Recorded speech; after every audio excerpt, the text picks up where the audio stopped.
menghancurkan bisnis yang dibangun. Maka muslim kalau dagang kudu ngaji bener-bener bab zakat.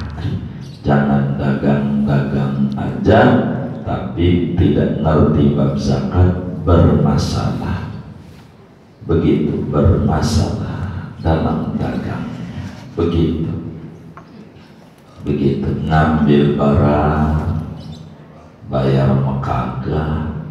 Begitu kita ngederes saban hari bukan surat Luqman, surat Kahfi, surat Yasin, yang kita deres saban hari surat Bon mulu.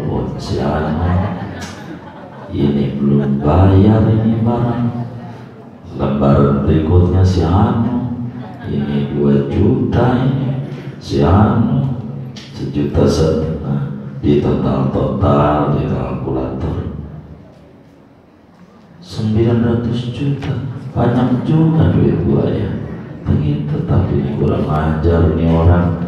Mana nomor handphonenya udah ganti, kita mikirin dia kagak mikirin kita. Kontrakan udah pindah, kita nggak bisa tidur, merem melek.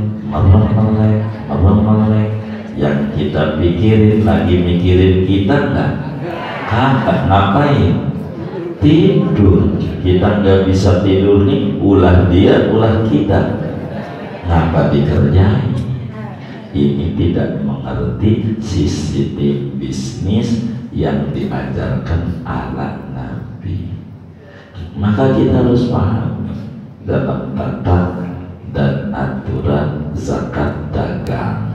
Begitu. Dan zakat dagangan ini kata Syekh wahiyya muta'alliqatun biqimatil urudi. Zakat dagangan itu kaitannya dengan nilai barang, tidak ngomongin barang. Zakatnya kaitannya, hubungannya, sambungannya sama nilai barang, bukan barang komoditinya. Kita dagang sarung, zakatnya sarung. Kita dagang beras, zakatnya beras. Kita dagang daging, zakatnya daging. Udah daging aja dagang, gua dagangnya daging, baginya daging. Dagangnya ayam potong, zakatnya ayam potong. Dagangnya golong sembeli, zakatnya golong. Enggak ada hubungannya dengan barang, tapi dengan nilai barang. Udah diatur. Yang hubungannya dengan barang zakat fitrah. Kalau zakat fitrah pakai beras, bukan pakai nilai. Nilai itu duit gitu. Maka kata ulama zakat fitrah itu pakai duit atau pakai beras. Kata ulama dilihat dulu, tergantung makannya. Kalau orang kesehariannya makannya duit, maka zakat fitrahnya duit. Kalau kesehariannya makannya nasi itu, maka zakat fitrahnya beras, karena yang dinilai barang. Kalau dagangan enggak boleh barang, wahiyya muta'alliqatun biqimatil urud. Kalau dagangan hubungannya nilai barang, bahasa gampangnya duit. Enggak boleh dagangnya abu gosok, zakatnya abu gosok. Begitu. Dagang lalu kemudian duitnya dibelikan sarung, bagi-bagi sarung sebagai zakat, enggak boleh, enggak ada hubungannya. duit zakatnya dibelikan sembako, walaupun enggak 9, 5 doang, itu mabako mestinya gitu, tapi udah namanya sembako biar ada 2 doang. Enggak boleh duitnya beli sembako, pada sembako ini zakat juga, namanya enggak benar. Wahya muta'alliqatun biqimatil urub, zakat dagangan itu hubungannya sama nilai barang. Nilai barang itu duit gitu, walaupun barang yang ada tetap harus dinilai dan diduitkan begitu. Duitnya nggak ngantongin barang 1000 tapi barangnya banyak, barang dagangan itu semua dinilai duit, diduitkan. Berapa karton itu umpamanya Indominya, kecapnya di warung, di total general diduitkan, nanti ada hitungannya di bawah ini. Ini diatur dalam zakat begitu. Siapa yang wajib zakat dagang? Wa zakatuha wajibatun ala manittajara walau fi syai'in haqir. Zakat dagang ini diwajibkan kepada muslim yang berdagang, yang dagangannya meskipun dagangannya barang-barang remehan, abu gosok, balon, begitu balon. Ya dagang balon juga, kalau banyak ribuan, bos juga. Kalau dagang biar kata dagang abu gosok, bos abu gosok, bos juga keren.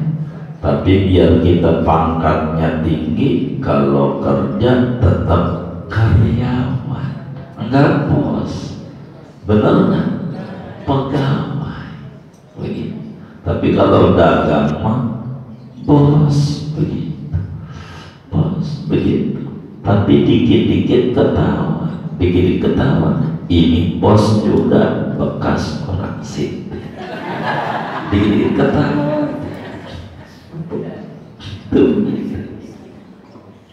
Jadi zakat ini wajib sama orang yang dagang apa saja begitu. Mau dagang rumah namanya disebut bisnis properti begitu. Ada batu didagangi namanya batu alam begitu. Apa aja begitu. Apa aja, dagang kerupuk ya bos kerupuk, dagang apa aja yang didagangi itu wajib berzakat, ada aturannya. Enggak kemudian kudu zakat, ntar dulu diatur.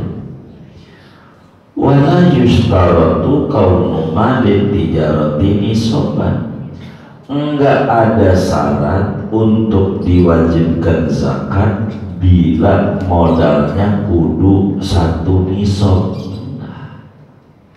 Jadi di dalam zakat dagangan enggak ngomongin besaran modal. Biar kata modalnya enggak nyampe senisab, biar gampang, senisab 80 gram emas. Kalau dikali 700.000, 7 kali 8, 56 juta. Ya kira-kira gitu ya, 56 juta.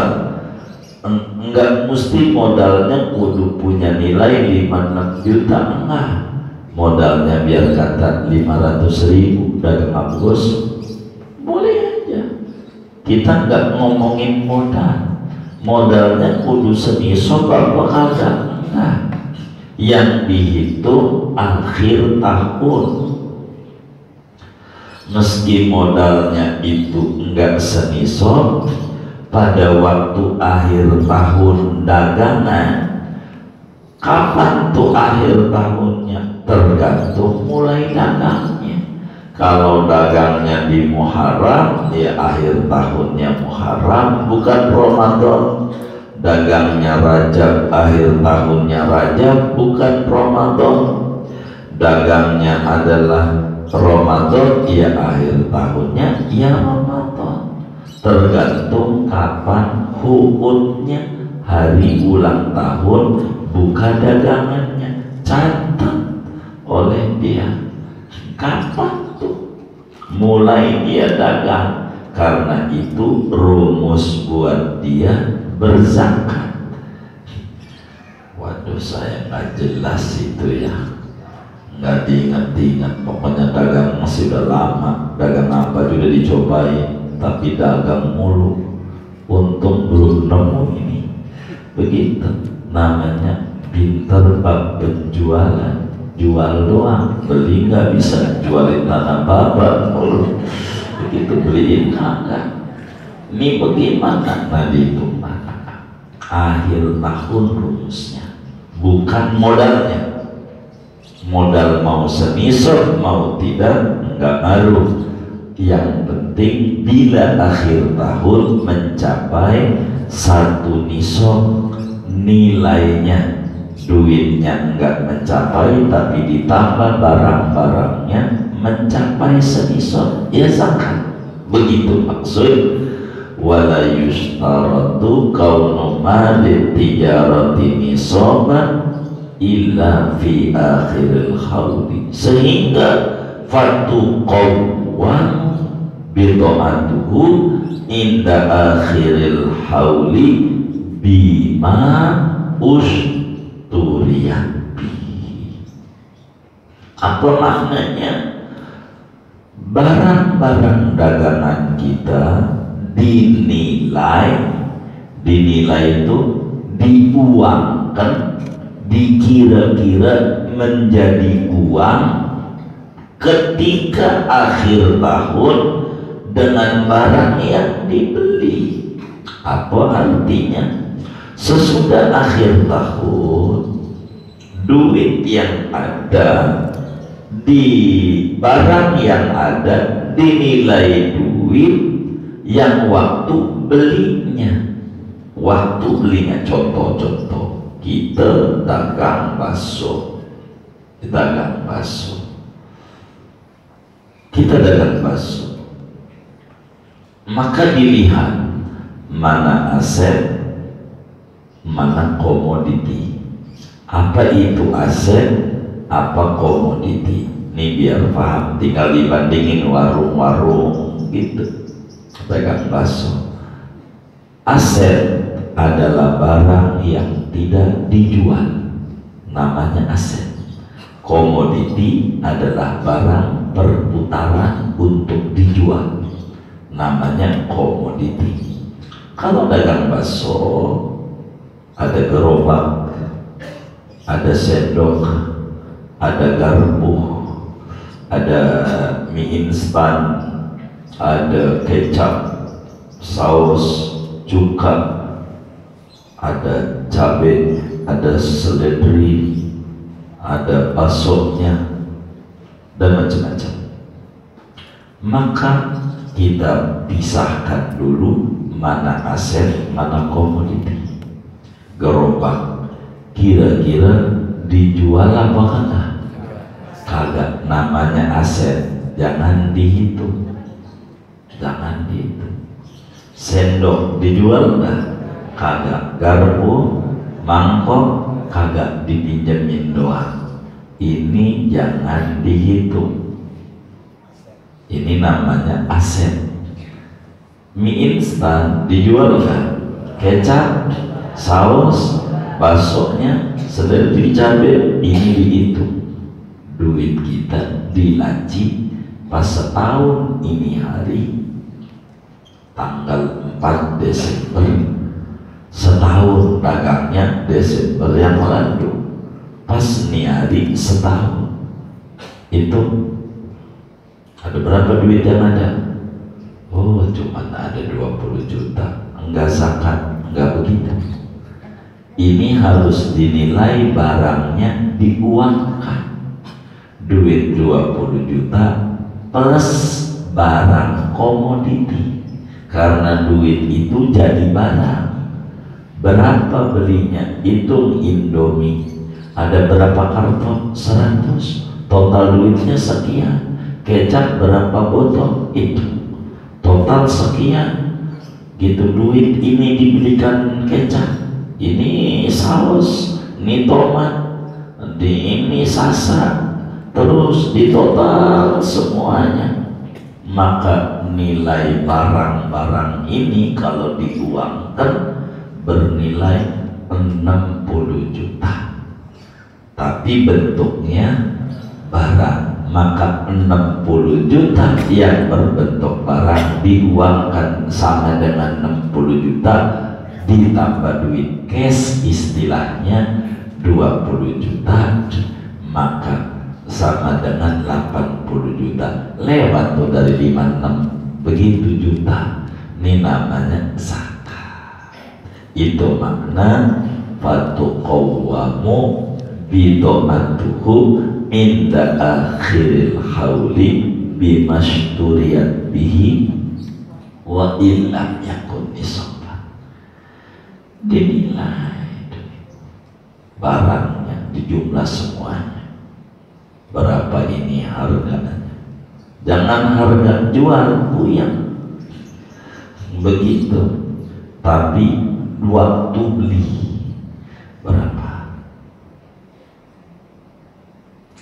harganya, di total duit barang-barang begitu semuanya ditentukan. Kalau dagang baju di Tanah Abang, toko namanya aset, nggak dijual enggak? Kan ada yang jual toko itu karena susah, bukan dia dagang toko, bukan begitu. Ini toko, kalau dihitung tokonya aja udah miliaran kalau di Tanah Abang kan gitu. Zakat mulu, mana tutup 2 tahun lagi corona, zakat dia kagak begitu. Ini kan aset. Yang dilihat baju-bajunya, baju stok lama, dinilai itu berapa itu pembukuannya harus rapi. Inilah Islam, namanya administrasi bisnis, harus benar. Berapa stok lama? Kalau nggak punya boleh 2G-nya orang, silakan. Mau jual murah ya silakan. Pokoknya kalau masih ada di situ barang dagangannya, berapa itu stoknya? Model begini bagaimana? Model ini bagaimana? Itu diduitkan. Duit cash berapa? Duit kita di tangan orang berapa? Kan ada duit kita juga, orang ambil barang dari kita belum bayar, itu duit kita juga belum bayar. Itu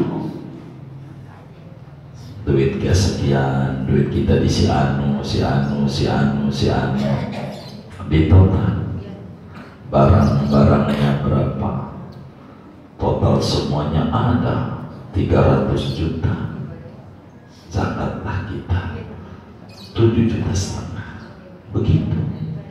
Yang duit orang, terus duit orang kalau dia bayar, kalau enggak maka agama kalau kayak begitu disuruh pisahin.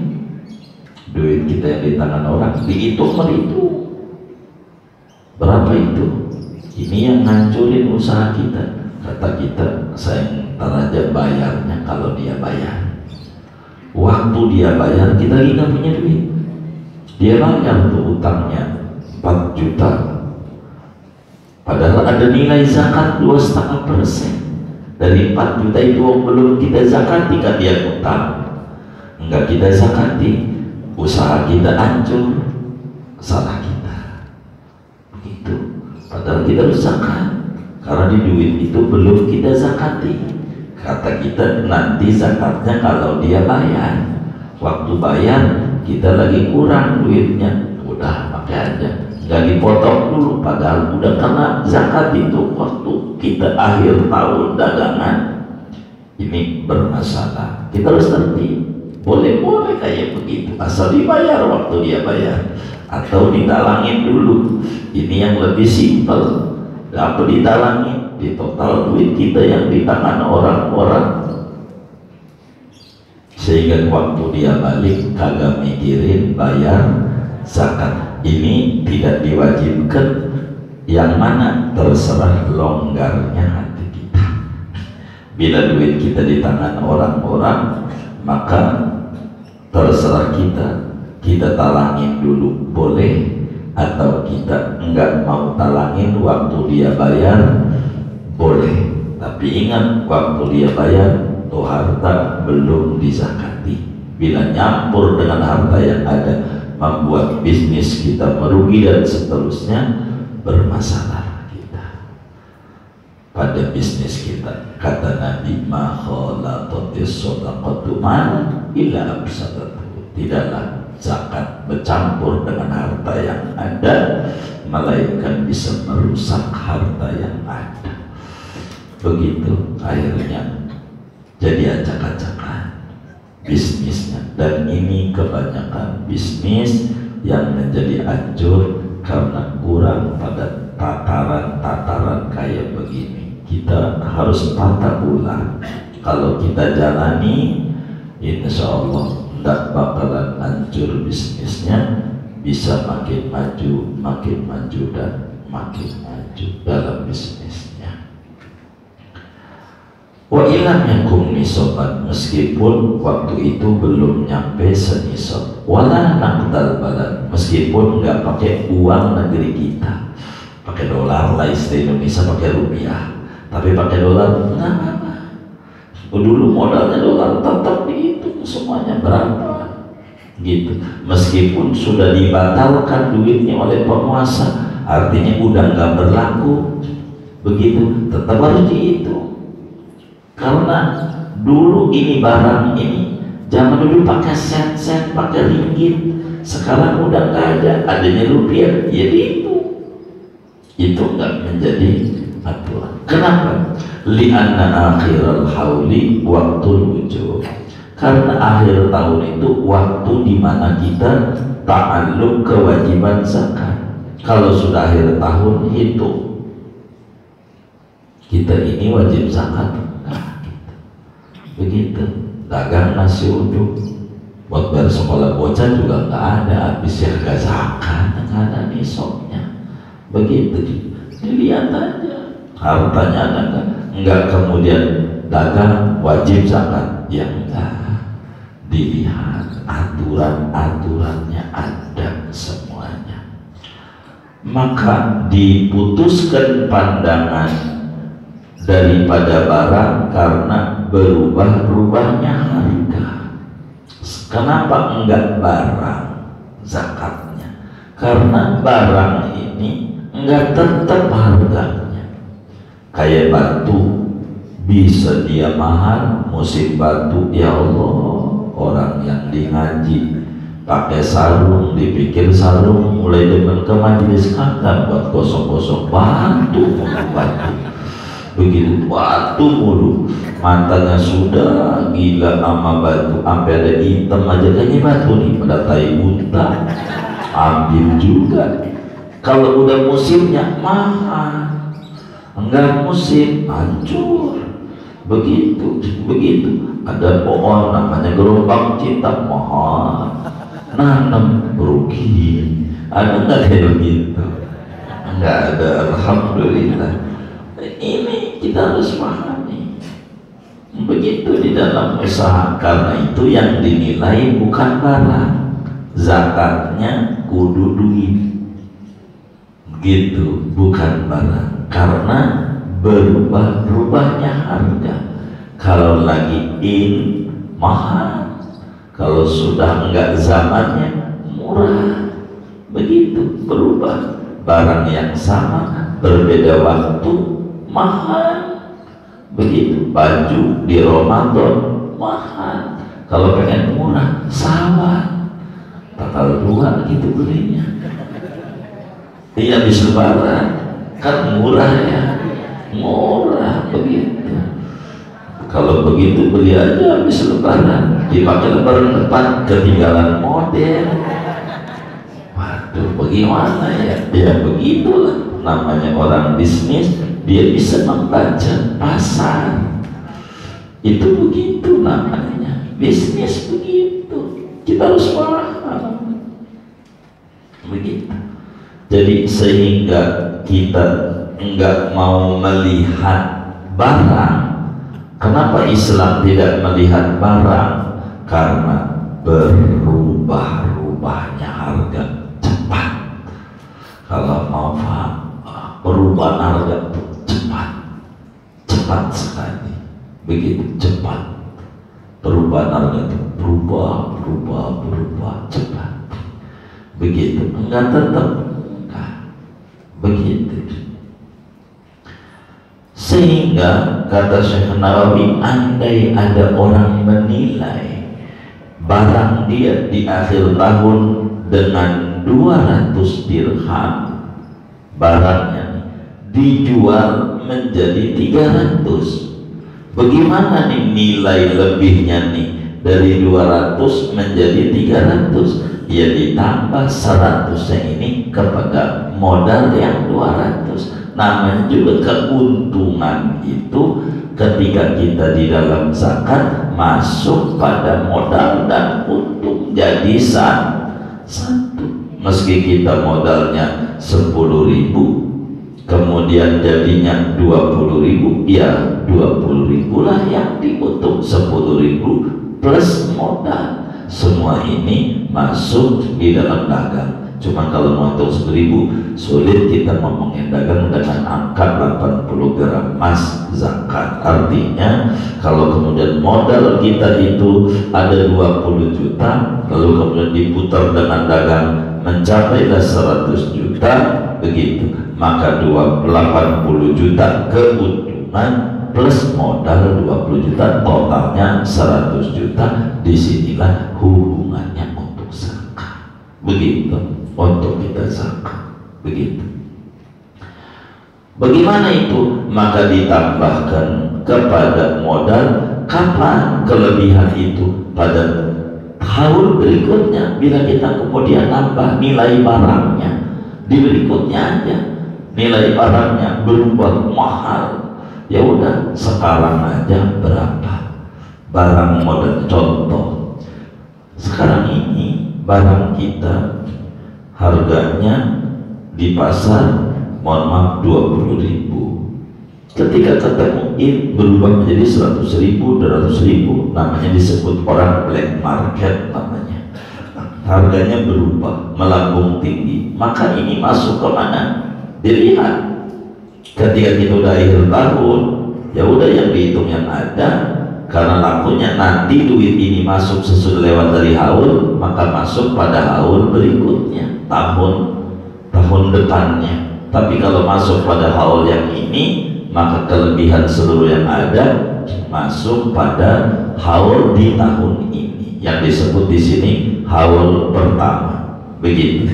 Di sini bilang, maka ditambahkan kelebihan itu dengan nilai barang yang robatin demen sekali, artinya lagi digemari orang, sehingga nambah dari 200 menjadi 300 nilainya, maka ditambahkan kelebihan itu kepada modal pada tahun yang kedua, yang dari berikutnya, lal awal bukan tahun yang pertama. Begitu sebaliknya, kata saya, doin qawwama, kalau dinilai dia dengan angka 300, kemudian dia jual menurun menjadi 200 dari barang itu, maka cara menzakatinya 300 itu, nilai 300 barang kan dihitung modalnya.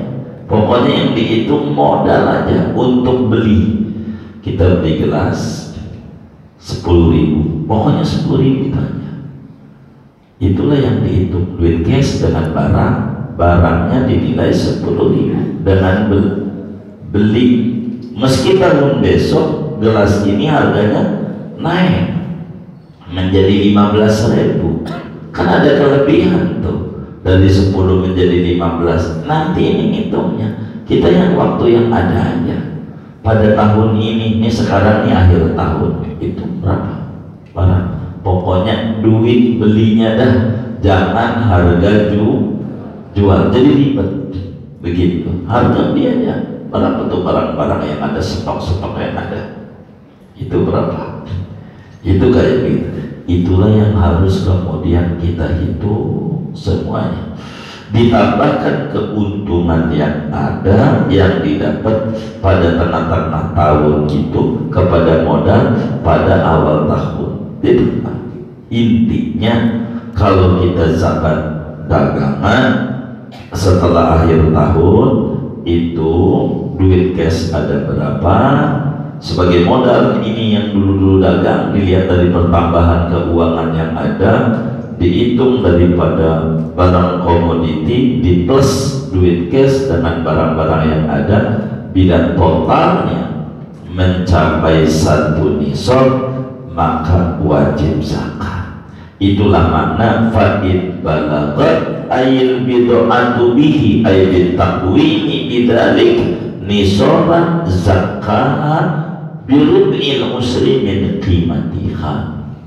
Bila mana barang-barang kita setelah setahun dihitung di total jenderal mencapai 1 nisab, maka barang-barang kita ini wajib dizakati sebanyak 2,5%, tapi zakatnya bukan barangnya tapi nilainya. Nilainya tuh duitnya, zakatnya duit.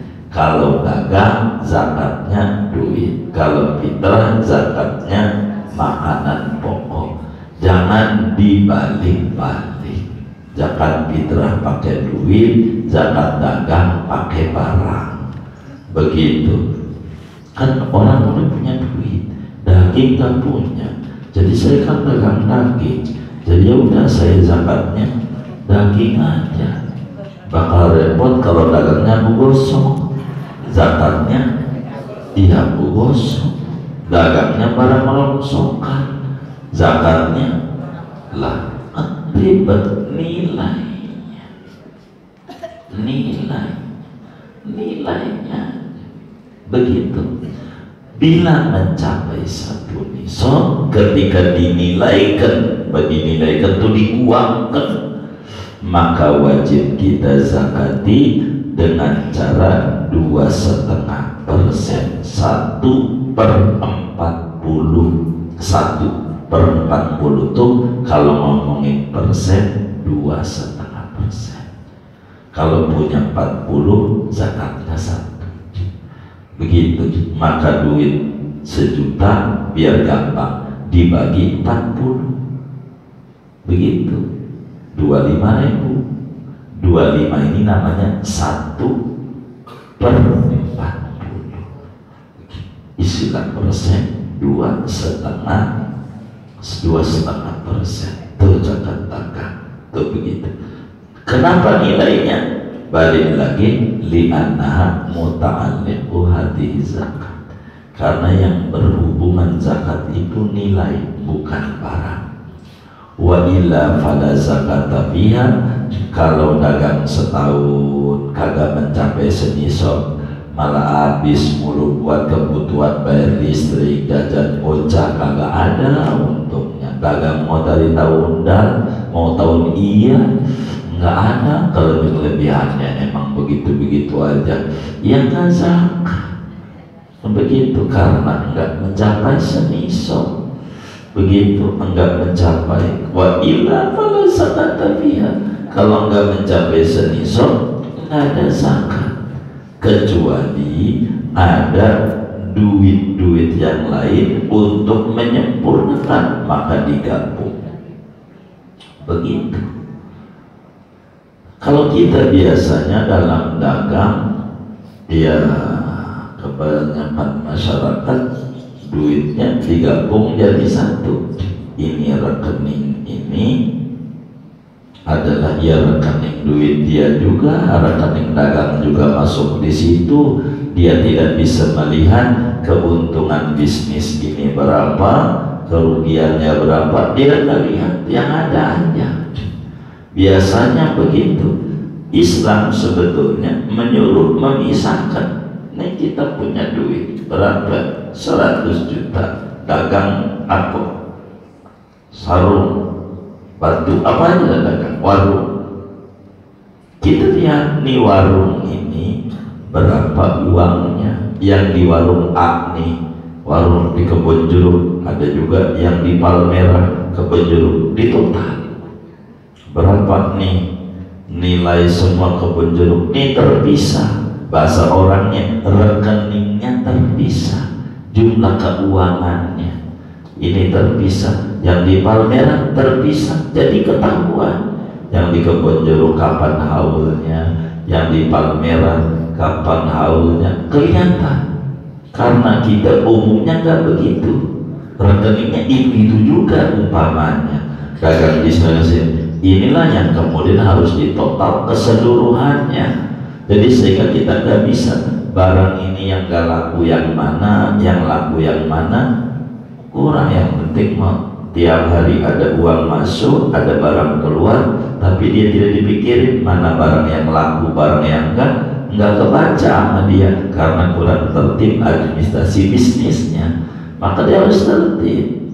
Begitu. Nggak mesti juga kayak begitu. Intinya uang yang ada daripada warung ini berapa, begitu. Kalau kita digabung dengan yang lain, warung ini nggak mencapai semisal, tapi ada duit yang lain karena duitnya digabung jadi satu, fatajibu zakatul jami, maka wajib zakat seluruhnya dari duit yang ada.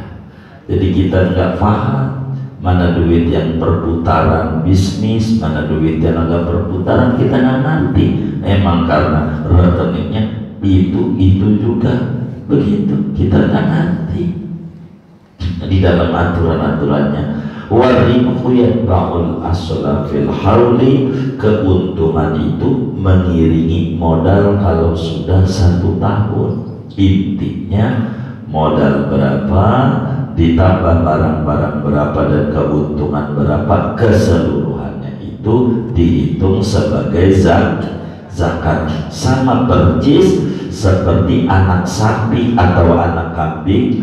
Kambing ada 39, beranak sekarang 1, di total anaknya ini ikut angka emaknya, jadi menjadi 39 ditambah 1 jadi 40. Bila setahun wajib zakat.